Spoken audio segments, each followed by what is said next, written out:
Assalamualaikum warahmatullahi wabarakatuh.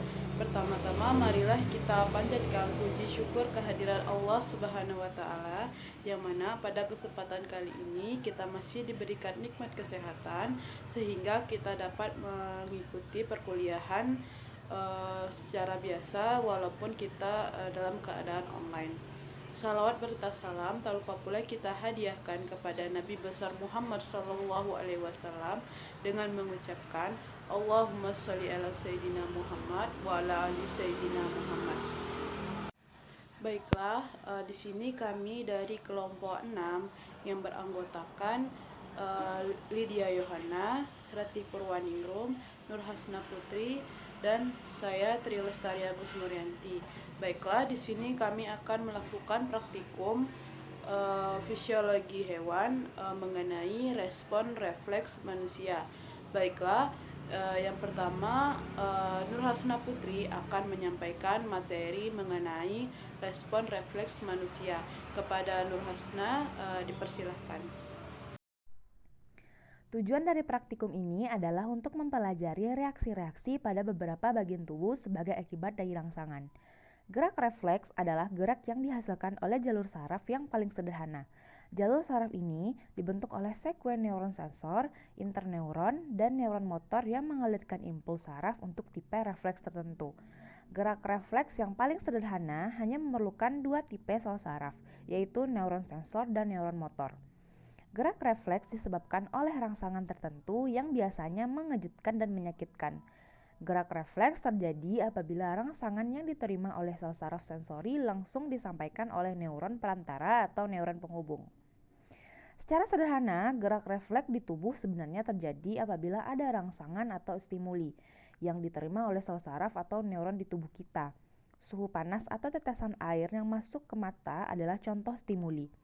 Stimuli atau rangsangan tersebut akan diterima oleh reseptor saraf sebagai pesan dan pesan tersebut akan disampaikan ke neuron sensori.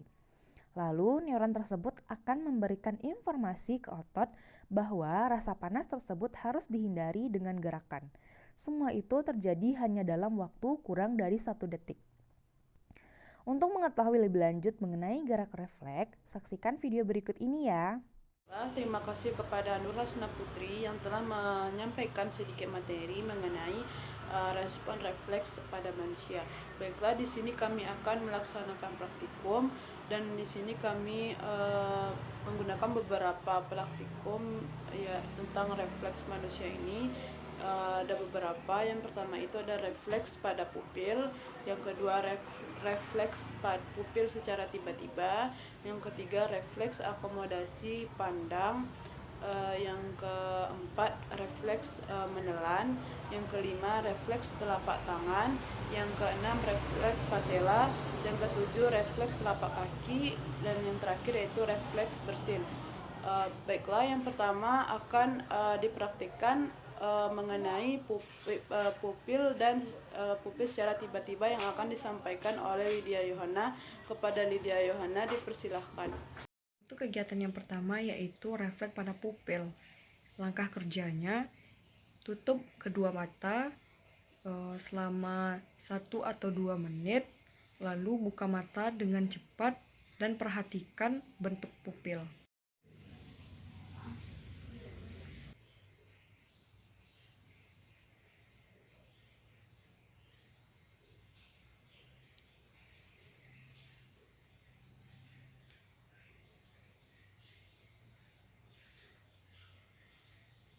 Untuk kegiatan yang kedua yaitu refleks pada pupil secara tiba-tiba.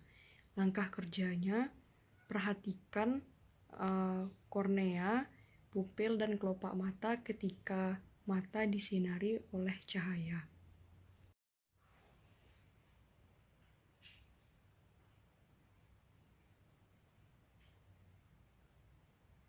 Baiklah, terima kasih kepada Lydia Yohana yang telah mempraktikkan selanjutnya mengenai refleks akomodasi pandang, refleks menelan yang akan dipraktikkan oleh Rati Purwaningrum.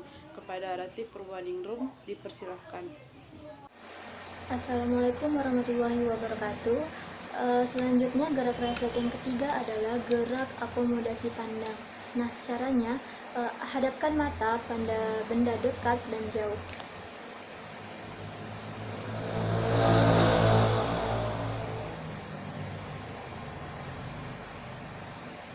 Nah, setelah itu perhatikan pupilnya.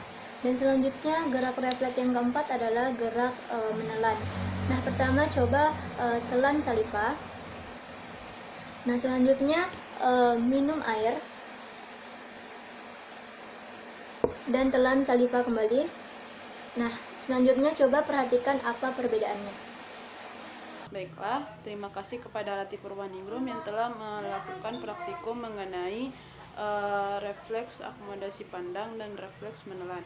Selanjutnya praktikum mengenai refleks telapak tangan dan refleks patella yang akan dipraktikkan oleh Tri Lestari. Kepada Tri, dipersilakan. Baiklah, di sini saya menggunakan benda spidol.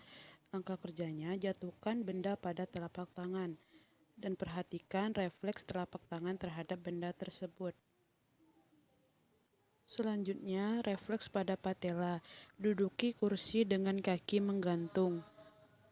Tekukkan patella atau legomen dan ulangi 1 kali lagi.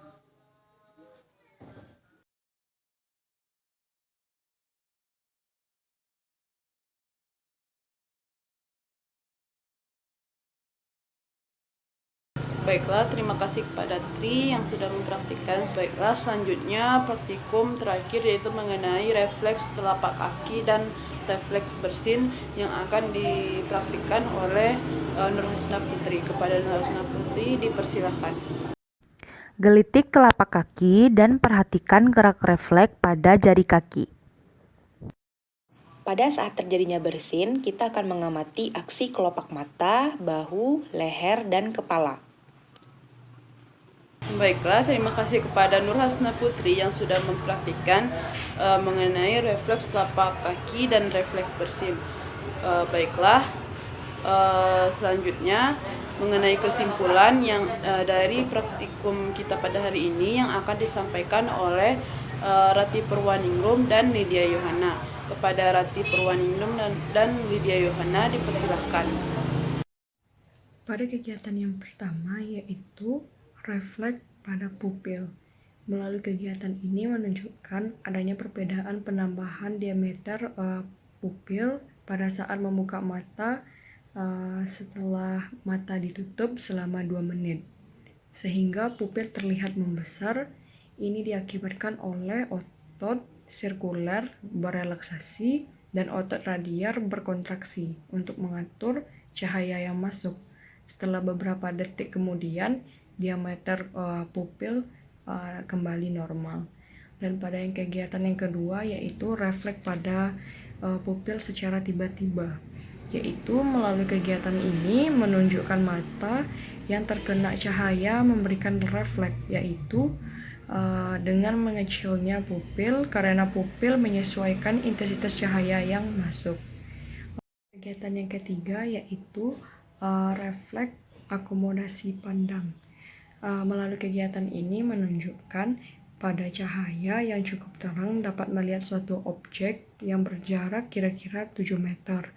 Diameter pupil menyempit lalu perlahan kembali normal.